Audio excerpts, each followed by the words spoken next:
رباه أنا قد أسأت. أعوذ بالله من الشيطان الرجيم. بسم الله الرحمن الرحيم. الحمد لله رب العالمين،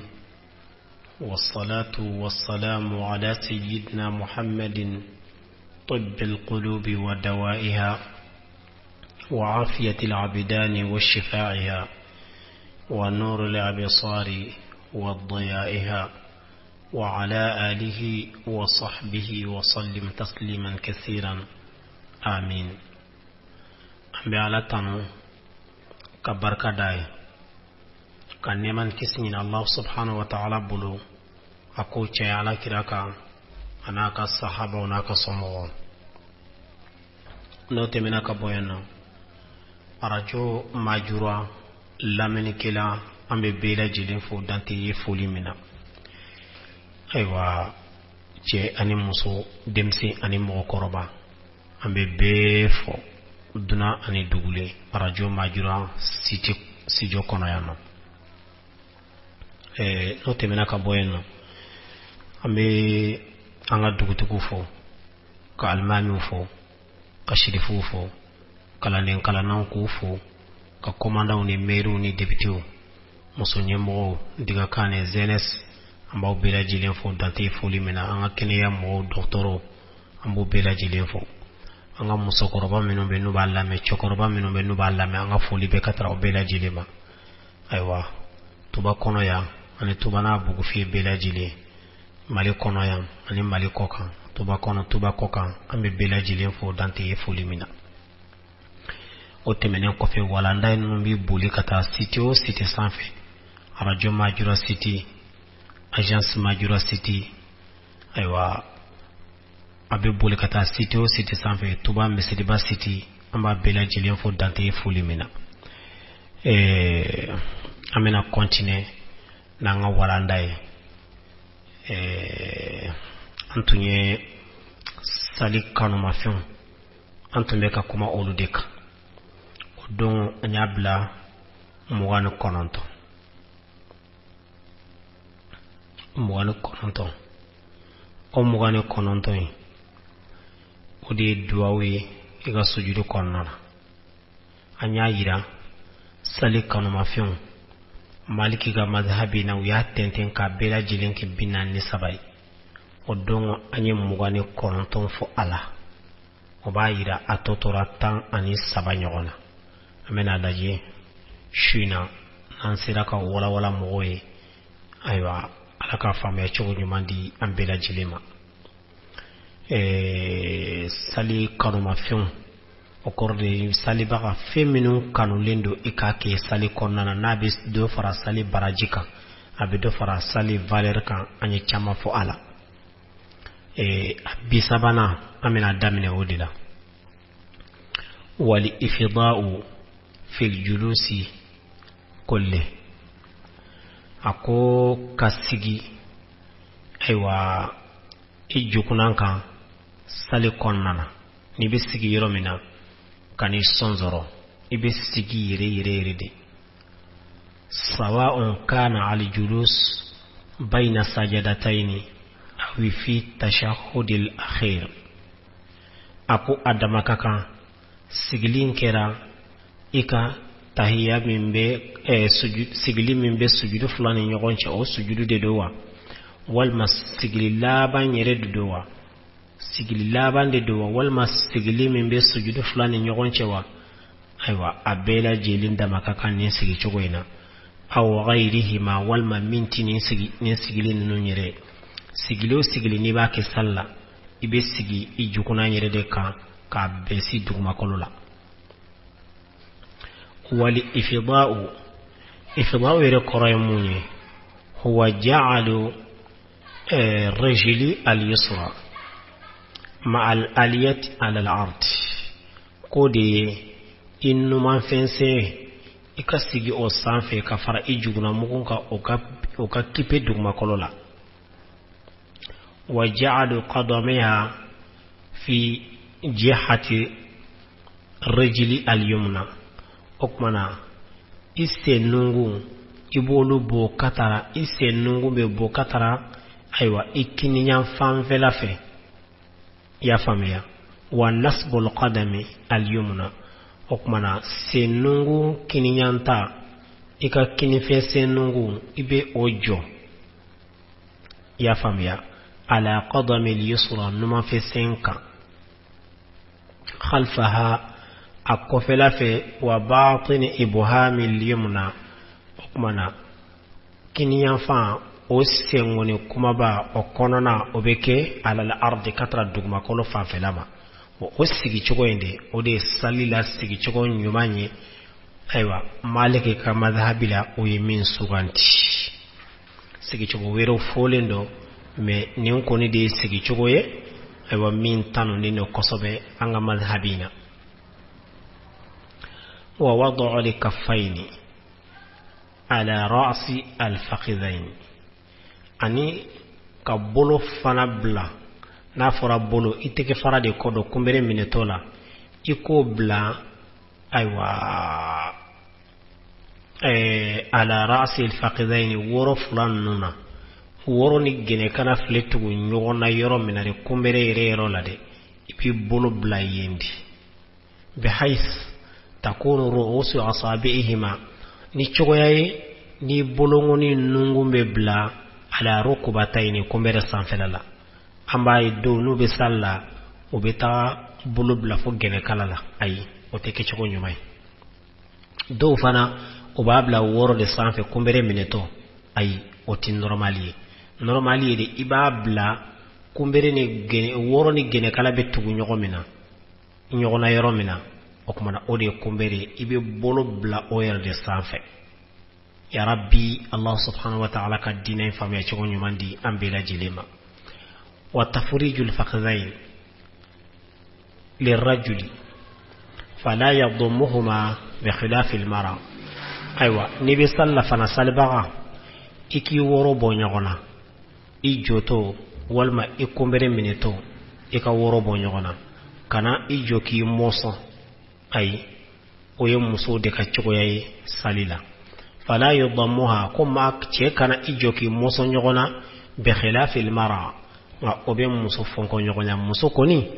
obseki joki muso fana mankanka ijo salla ki waka ay chede boke o che ka sale ke chogodi chede bijo ka woro bo nyogona ki yere joka fere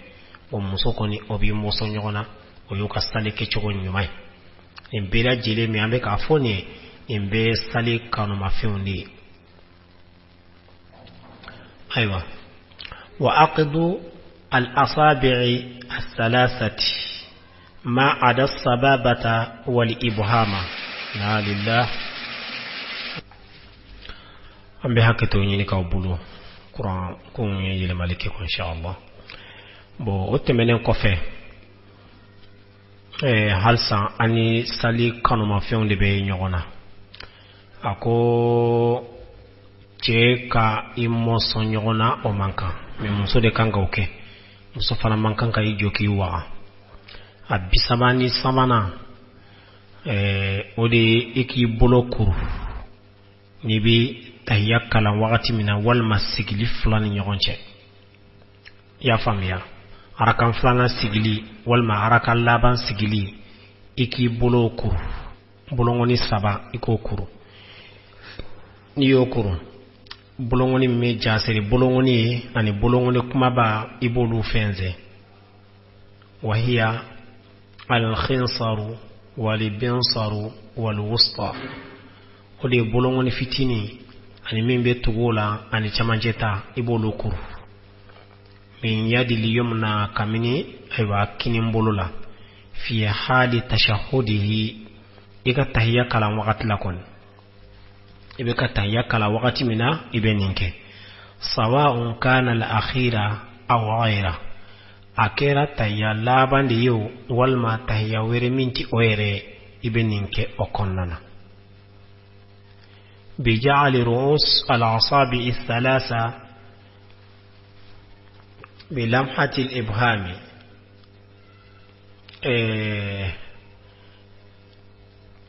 ako odi ibolongonu sabai ibe olu kuru ya famiya ka bolongone kuma ba ko kika umine madda usbu'a sababa kuma na jasiri bolongoni ibo sama ya famiya bijanibi al-ibhami bolongone kuma ba kerefe kali mushir bihi kafu inaki ibika koreali keni aye watataharraku sababa asabana okmana bisabanna na ola ibe soroka jasiri bolongoni ibode yelema watibbe katatayya kun folola fo allabana ibe o bolongoni yelema taharikan mutawassitan ila jihati al-yamin wa shimal la li jihati al-fawq wa taht naam o yelemanin kana keni fangay ibake hakila bo otemenen ko fe fana yelemali nyere be ke chogoti abeke de ni kinini numa iba yelemo chogodila atipke sanfela ni dugmala la de ambe mo chama yo bo fana ke me ibake kini ani numandi aywa saliji kanuma fe abi saba ani duruna wal qunut ودي قنوت كلانية هو الدعاء بأي لفظ كان في الصلاة الصبح أكو قنوت الدعاء دي أيوة ناكرني لفظ يقول الدعاء كيشكو أبيبه وأبيكي سقما دي فنانا يا فاميا أبيكي سقما سالي دي لا وإسرار القنوت أبسبني ورونا وديك قنوت كلا غندولا قنوتي بكلا غندودلا وكونه قبل الركوع الثاني أيوة أبسبني ولوفلانا وديك قنوت فنا كلا كاكو كومبري منيني ni be sali konnana sogoma sali arakan flana ni fatiya kala ka soran kala okmana ibi soroka kutuba ibi soroka konotu kala apre kata kumbere minenina ngani ala yake ni enyina na isnangati kumbere mine kasoro imake ni wulla ka jo ibise ka ke basi fosite ofalana ngani make sujudute ka kamade ayi ani bolo mine na blali bila dilindi kelini sujudu kotala ale koni mustahabu de fardala me bolo minini ye o ye makruhu de fardala wa kaunuhu bil lafz li warida النبي صلى الله عليه وسلم الذي اختاره الإمام مالك رضي الله عنه أكو أدي أكارولين فنا بسباني شجنا أكارولين فنا إكاكني kuma kanye uyemi mine kabo ala kirama neman kisibe aka ni maliki ode sugandi ode fleni yesisa ode yaqunutu ke baba fo allahumma inna nasta'inuka wa nastaghfiruka wa nu'minu bika wa natawakkalu alayka wa nakhna'u laka wa nakhla'u wa natruku man yakfuruka allahumma iyyaka na'budu ولك نصلي ونسجد وإليك نسعى ونحفظ نرجو رحمتك ونخاف عذابك لجد إن عذابك بالكافرين ملحق أقرف له اللهم ألا إنا أو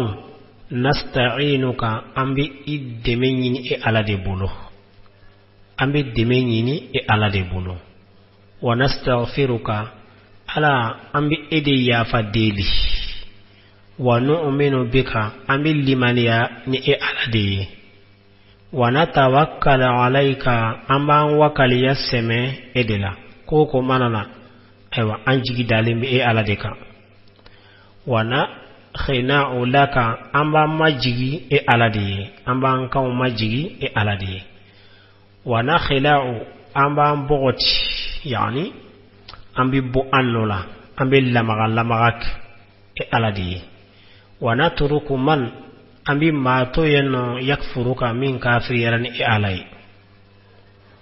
Allahumma ala iyyaka na'budu ekelem pewdido nambi batu wala kanu salli ekelem pewdido nambi sali iye wa nasjud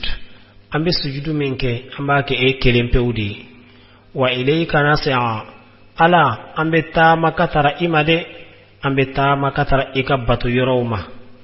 ambe ta makabo yorola iyam balikata yoro minuna ambe ta makabo onu yoro nonu fanana kuma fuladi do afla bebe nyogonta ya ambe tama katara ikabatu yoroma nan tara yoro fanana ika kutamana ke yendro ambe tama kabo yen fana wa nahfid wa tamaina amba anteliya koy amba anteliya katara batu yoroma nambe yorola fanani ala soso be kiyino amba anteliya kabo yenno teliyain kata bato yorola ambo ke mun kama nariju rahmataka ambika hinide jikiya amba antiliya katika bato yorola nanya antiliya kata ambo ke mun kama nariju rahmataka ambika hinide jikiya ya famia wa nahfadu ambe teliya kabo ika sosol yoro fanana ambo ke mun kama wa nakhafu adhabaka ambe sreka yangata dinyi aljidda minka gele pasige inna adhabaka ala konaga yangata mulhiqun okakande bil kafir ni kafiru dere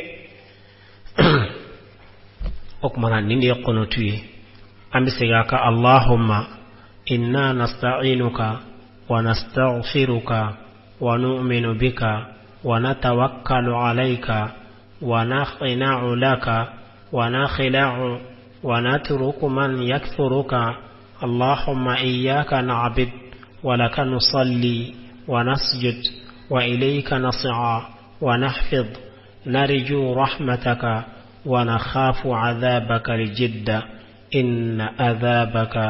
بالكافرين ملحق نيندي قنوت الدواوي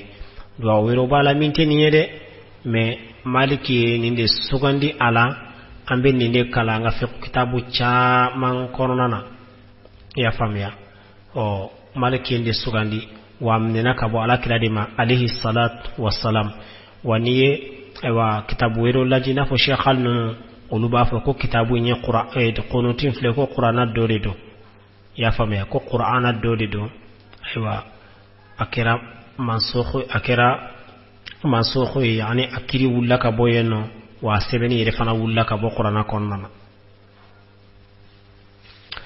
والدعاء قبل السلام ايوا ني موغم بي صلاه تغني تحيا كلا نين كو في ايكا دعاء فناك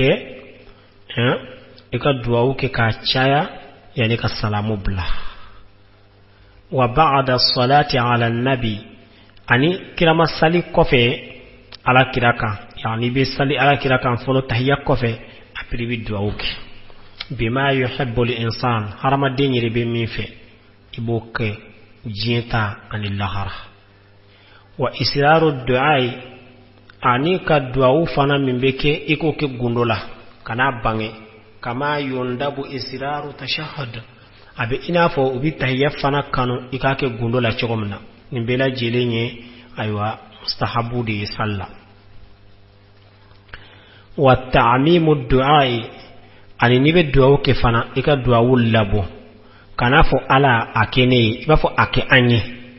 ala ninkanye ala anso ala ankisi ala ninki anye ibafo tende mo ni bi duawuke ni be fe ka duawuka jabi teliyala ibafo ni fo chokoendela ya famia kanafo ala ninkenye nkisi kabonima ninkenye nketa mbota ai ala ake anye ala anketa ala andlankanye ala yafama ala anson ni bi duawuke ibake ni chokoyaina odikan li anna ta'mima aqrabu li ijabati na'am ko paske ka duawu labo ka mowero farika ka duawu konnana ko de ka telni jawuye ko mi nyafo choko mena sisa wa min ad-du'a ila amma okmana abibo duawu abe wuli duawu minu labolindo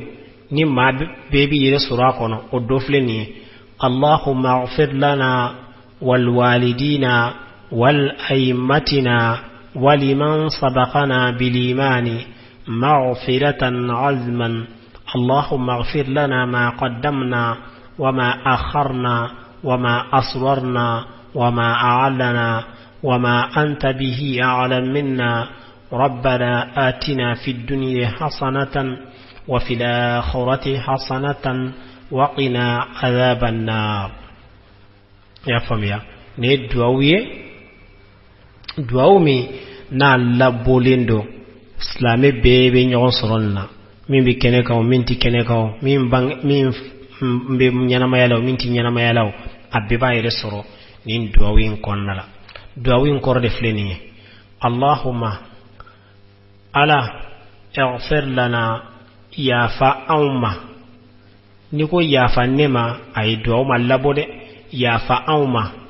wali walidina ika yafa ambange bagawuma kanafo yafa ne bange bagama yafa ambange bagawuma wal aymatina ala ika yafa anganye mogoma waliman sabaqana ala ika yafa mama mamiye anko bil imani liman yara yani ma nyuman temenen no liman yara anye no yan fawi ambawi ankaramuwi anga shekhuwi ala yafa uma uluminun fatura no yanko liman yala maghfiratan ala yafa inki yafa dere azman min yittinga yali yafa kana ke ko sika akake yafa ya azman e ala yittikele mbaka yafa ranuma allahumma ala aghfir lana yafa amma ma qaddamuna anyi barajugu minke katteme yafa obema wama akharna ala ama minke folo yafa ofanama wama asurarna ala anye kojugu minunke dogola yafa oluma wama a'lanna anye min bange kenema yafa ofanama wama anta bihi a'lam anye femi e alabi odon minna kateme anka kojugu dobe no nenyina nako nyere ta do kojugu yere koy alanga e badon yafa amma olade rabbana antigi ala atina anso fi dunya jiya kono ya hasanatan nyumanna na farako hasanatan nyumanna ya no fembe nyuman bala doni bala gerjege bala kishi bala tanga bala aljine bala abbe wa fil akhirati ala lahradun farana hasanatan ikanso nyumana de waqina azaban nari wallahi radduna ikan kisi tasma fanama okumana dua ulabole akachan kosobe me nono mesura ngak feko kitabun non konala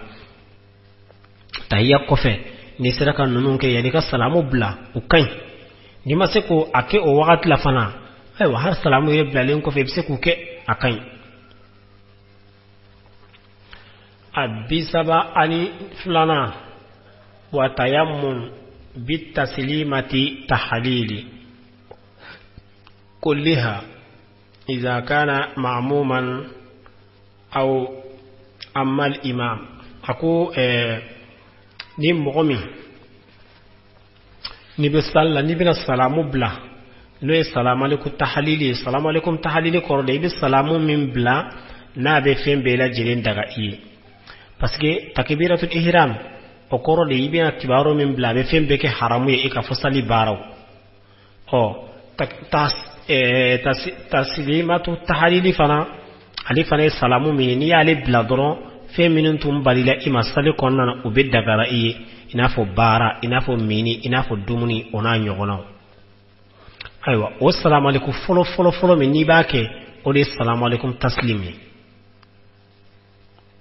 ya famia okumana nibo ke ika ikongolo kinyan fa doni ni ay ni ko sita assalamu alaikum ibabla kata ikini fe doni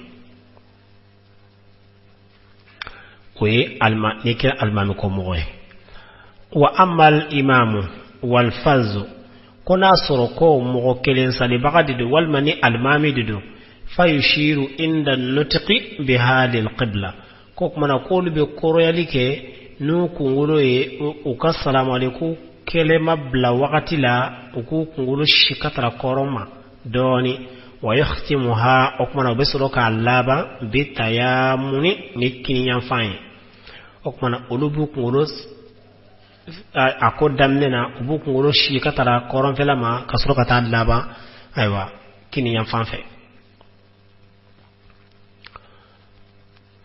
aywa bil kafi wal mim ni kafu ani mimi foliye fi qawlihi alaykum bafu assalamu alaykum ububla kata kini yanfanfe hatta yara man khalfahu safhata wajhi fomo mi nasro ko bi kofe o betaga aywa inyedaye ya famia okmana ninkunye binani ani aywa flanay aywa abinani ani sabana mustahabu laba wa suturati lil imami wal fazzi nibi sallasani almami di wal ma iye mo kelen salbaga di ika fendo bla inyefe uba fodo ko sutura yani mo kana tagatime inyefe lafe amma al ma'mum ni mo be sale almami ko ni kofe fa sutratuhu al imam utigila mo reka sutura feke almami yere de sisa ni mo be ka sale almami de kofe okmana safaw ni nyogonche wal ma trade be no awni almami che mo be ka teme no basi fostala almami de beke aw ka sutura o yor la sesansa wa sutratu ma yaj'aluhu al musalli amamahu limani ustuwanat aw ghayrihima ako limani al marin ako sutura ire munye odi bar sutura ire munye odi salibabe mimbla akasali nyema kabalike mogola mogomenu beteme akasali nye kuntlanana in khashiya li imam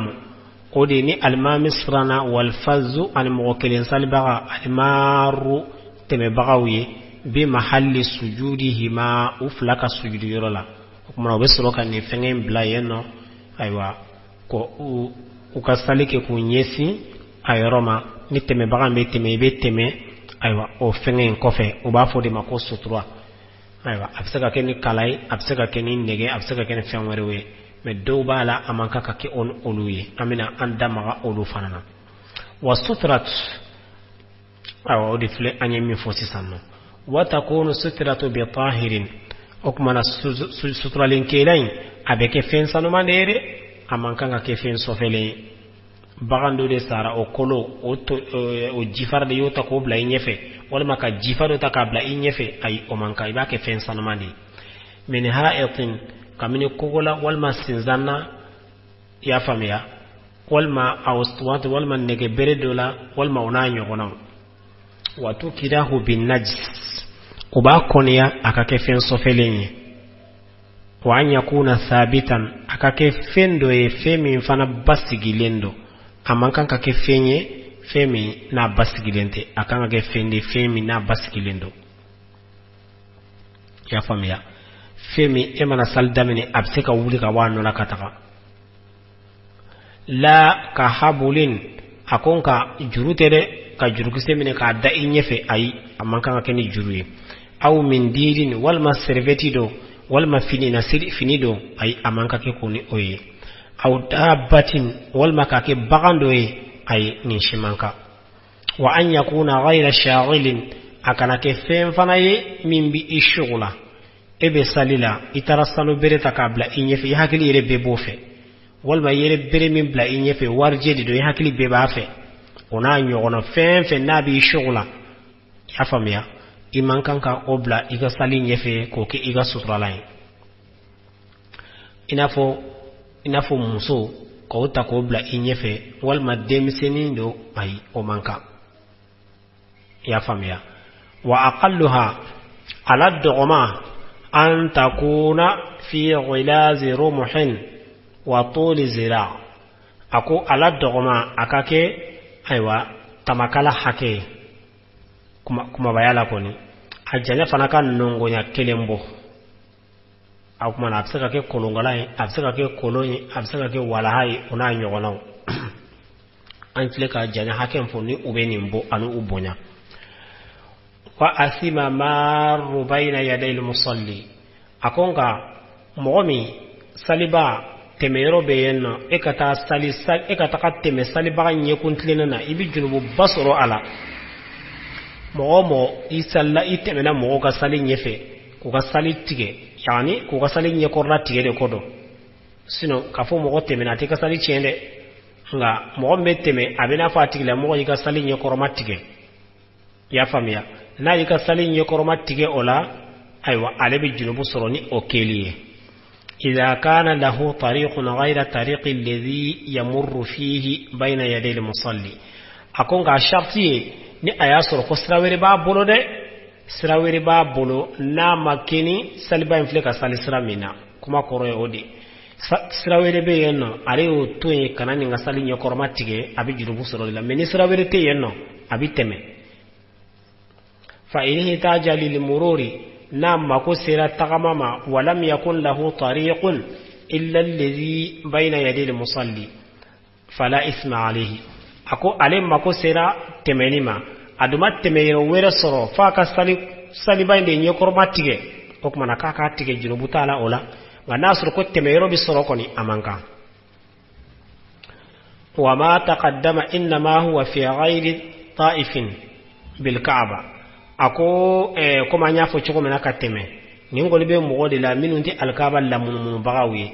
alkaba lamununu bagaw ay uluti junubu soro de parce que ulu fana buka bara de la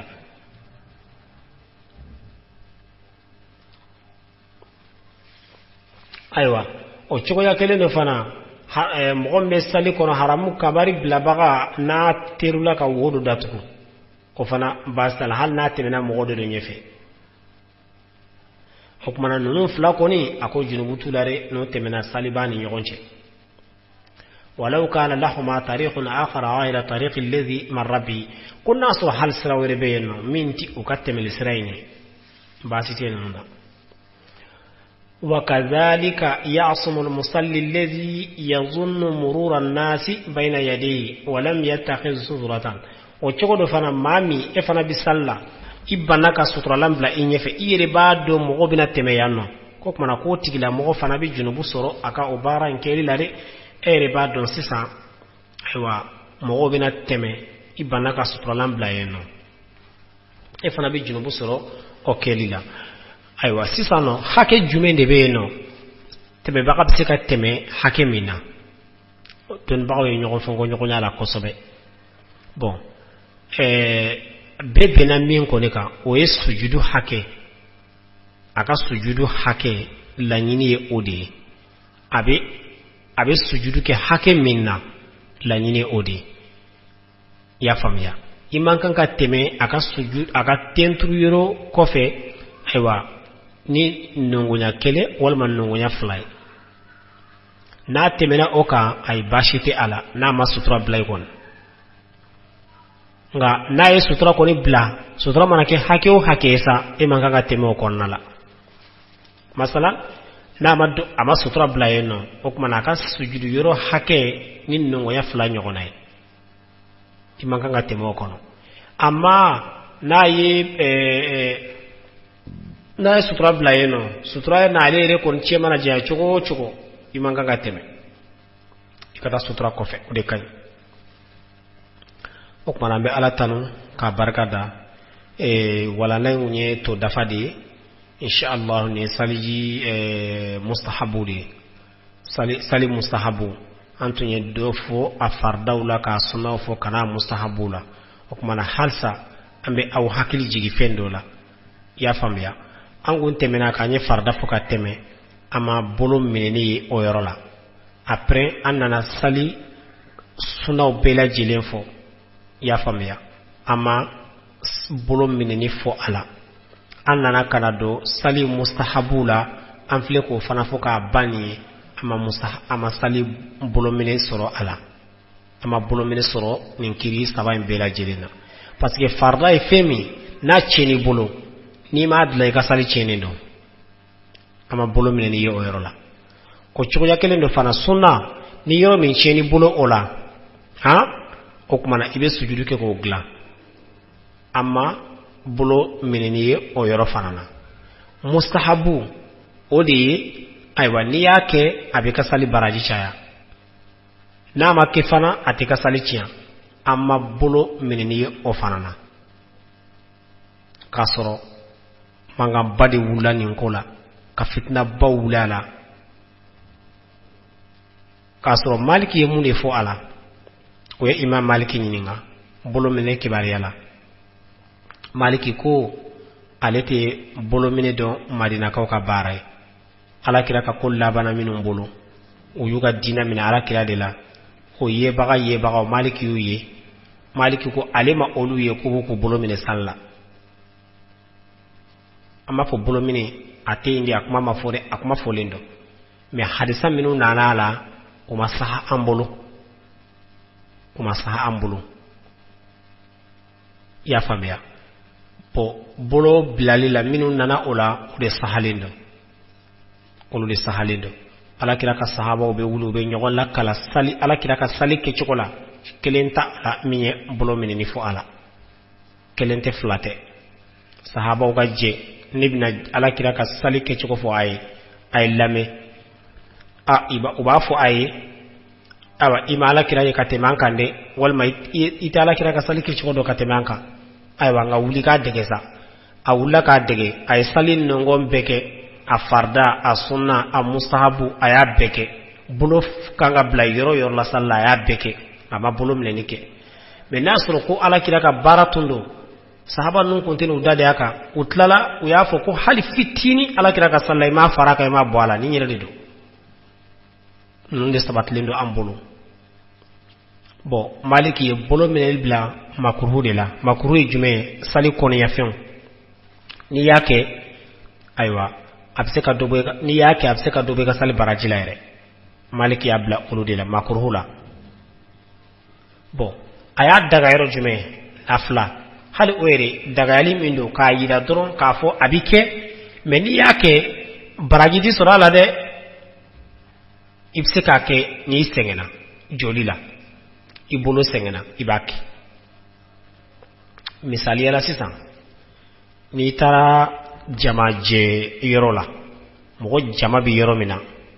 u bela jelen jolendo a misali surun ni tara kaburu donna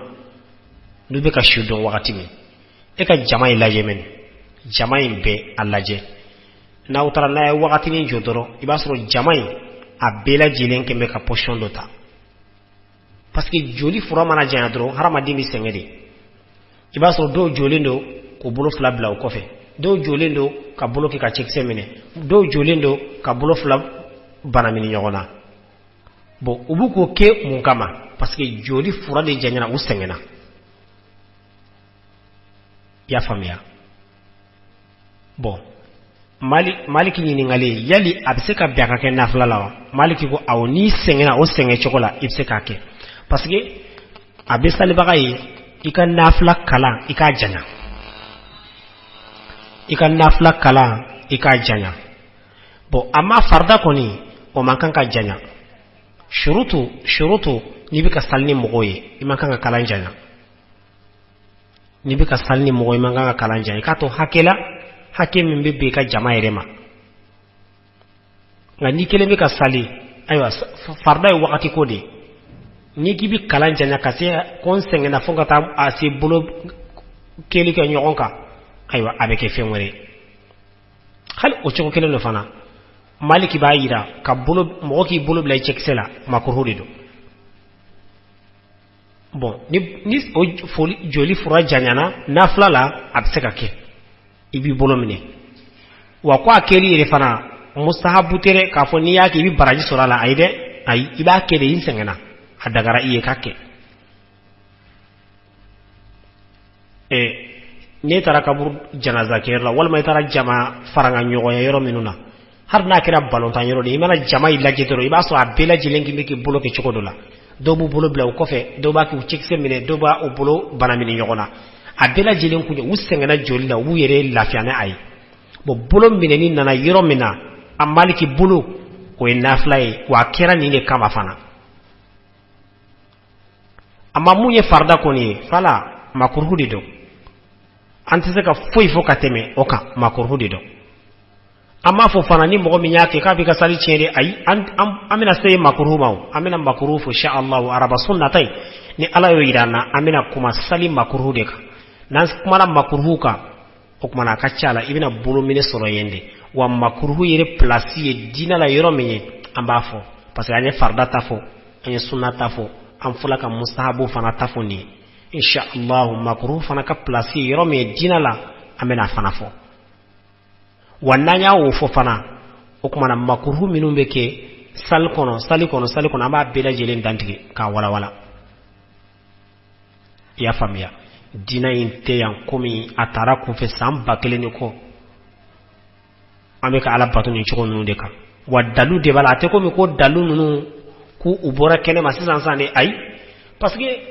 anga mogo uye dina gere de blanka di ama fefe akuntan ko nunu yu date ba bela jelenka femi ye dina nyoma yi uyo de tomo ka di ama uyo min tomo ka damari uyere bolo amese ka wasani ne kan se alama fo aljine kono o kama doni bagaw ka sosoli chamai ani nafa bati fefe la uya betoin o e mo mi mana sisa ka ke na fo wahide kurade jigne de ka ke na fo folo mo ukunte olu donde ngalonde de wallahu ba don i tannun ta yoro o fana tannun folendo yeno mais etanunu olu makise yala o de kama yu dateme aka parce que ni kise te femina ni kibo ni kise ma nyagami nyogona ma minti bere don aba nyagami ka takafidi o de kama wi kise de takayida anna ka buni nyenyen num betoy bo e mo mi manna sisano aywa kibitaka o nyenyen o bubela jelen takara na ko be dina doy ka kena fo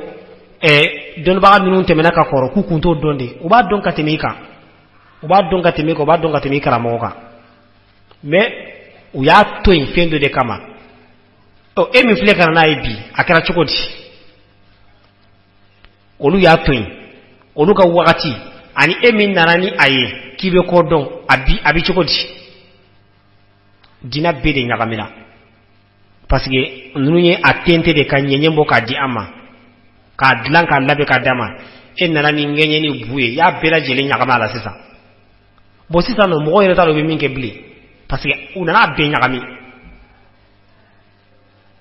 dina te konfe koye kwa ala ni achia ko jugu fe ala kiraka sahaba ma bajuli aka chanko sobe min bela jeli nye domine ala kilala be tara ni ka fando yi ibasro ni tara jamana do fan fi basro lube chokoya minka weni ita jamana were ka lube ni chokoya ninka ita jamana were lube ni chokoya ninka bela jeli famia min ala kila yere la alayhi salatu wassalam bela jeli tora ikitake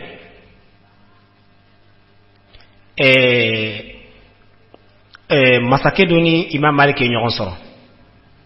insha Allah ni mafili marwan ibn malik ako imam maliki ma ako ika muwatain mbena gulu alkabala mbafo islame bela jilin kanaka dina mine muwata maliki de kono mi mana soro kono ode ala tay ode ala kira tay ni min to kono aywa ni mo mi nyoke ini nyangiri menga ga moke maliki kwa ma da innas mo toy ube chogoya minka utoka ala kiraka sahaba ucharna abedo mina ala kirala katana fando fe ni ekuibu sama kana katra kele masisa atinya nabo ube munka yeno uto okai afamera ube munka yeno uto okai bo yano akisemi na nakatara ama maliki ga mazhabi o kise gere min nana katara amma an file odeka anga sali ke choko yo ode anga sali wele ke choko yo ode anga sali joli kiri yo ode anga tahiyya kalan choko yo ode anga khonutu kalan choko yo ode anga amina fo choko yo ode anga bismillahir rahmanir rahim fo kumai be ode la aywa bolo blali be ode la fatiha talibe ode la ya famia anga konyoko bode la furuko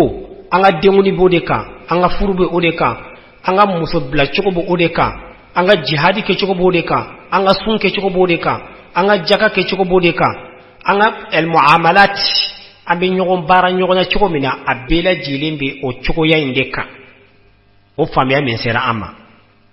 wa minu nana ifana anu ya min yoro mina ya tentende ya famia ka folo ka abubu ala ka tende ka abubu ala kana akko ka je ka nyokisa lamadi ama anto toro ka du ya famia uye buimbe toyi o buin fana iba soro o de tara do fana ka fanfe olu fana bo de ke no o ka furu ke choko bo de ka o ka sun ke choko bo de ka o ka bato ke choko bo de ka o ka choko ya be bo de ka ambe fe min ka yande olu fana be fendu de kai boni e tara sisa kata olu tayinde takana nai kana o nyagami anga nyenye anga kisela ya no o akera chokodi fulo ambe kumbe misiri kele dina kele tachoko kele famia kele furu kele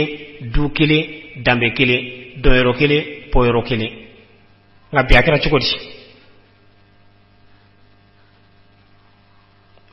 mo site chokora do ala mo shite chokora do ala o ambola do nana sisa kan shite islame ko bambe fa parce que ode don do fana de olu fana kalanke olu na kan shite islame bombi do misiri kono abe do fembela okmana ambe dina don chokomi o yanya kalan chokomi wa kelentala ko dalute mina wallahi te ala kiraka sahaba wa ashabi kan nujumi bi ayyaqtadaitum ihtadaitum akonde ka sahaba o bela jele mena fo dolo de imana kelon kele ka tasira mine ibikanda ko maliki ya fo choko mena marwan bin maliki okmana alaka hakili nyumandi amma alaka sawabu nyuman latiganye ambe sali choko mena ambe sunke choko mena amba nga bato ke choko mena wallahi ambe wasonai dalu ba ambulo abela jelena kelente kwa ambe min foko dalu tala ya famia ele biseki itake ambe seki nyini nga dalu tala wad iga dalu yere tararo mena hal ni yere tada mbafi okmana ambura ka sali fardawfo anya musta sunnawfo amflikatla am mustahabula bi ni ala ya latige insha Allah araba sunnataini ala yo ira anna okmana amena kuma akoni ya fion fanaka insha Allah okmana mafo ربنا آتنا في الدنيا حسنة وفي الآخرة حسنة وقنا عذاب النار ربنا لا تزغ قلوبنا بعد إذ هديتنا وهب لنا من لدنك رحمة إنك أنت الوهاب ربنا إنك جامع الناس ليوم لا ريب فيه إن الله لا يخلف الميعاد اللهم صل على سيدنا محمد الفاتح لما أغلق والخاتم لما سبق ناصر الحق بالحق والهادي إلى صراطك المستقيم وعلى آله حق قدره ومقداره العظيم إن الله وملائكته يصلون على النبي يا أيها الذين آمنوا صلوا عليه وسلم تسليم سبحان ربك رب العزة ما يصفون والسلام على المرسلين والحمد لله رب العالمين كتر مكرما مدينة المنورة عليك بانيو كتر مكرما مدينة المنورة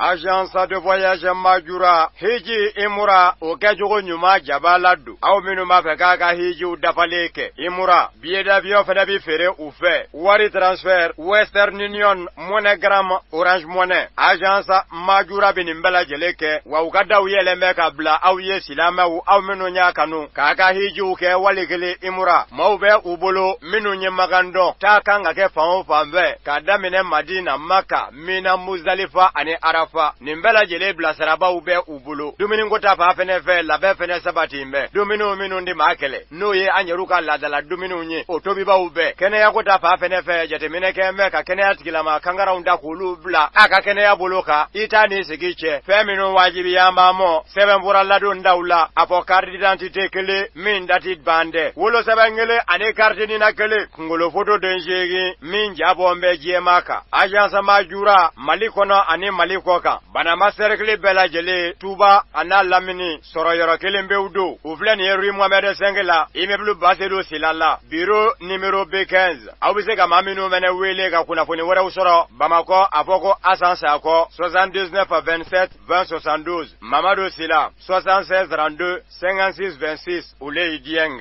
72 35 25 72 Bayaya Haidara 73 42 42 42 Ahamada Tamba Sylla 66 23 48 44 Touba Lamini abise ka Madi Bala Sylla Kongo 75 13 10 70 Walekele 69 31 46 45 Majo Ukama ko Bajalu Basila 73 08 21 45 abise ka Kongo 66 87 52 81 fenena agence Madjoura Heji Imura billet d'avion fereli akawaru transfert Orange Money Western Union MoneyGram dakurunya kele au magonya siraw bela jelebi dafa yoro kelen be umena agence Madjoura du alaka Heji no ya Sylla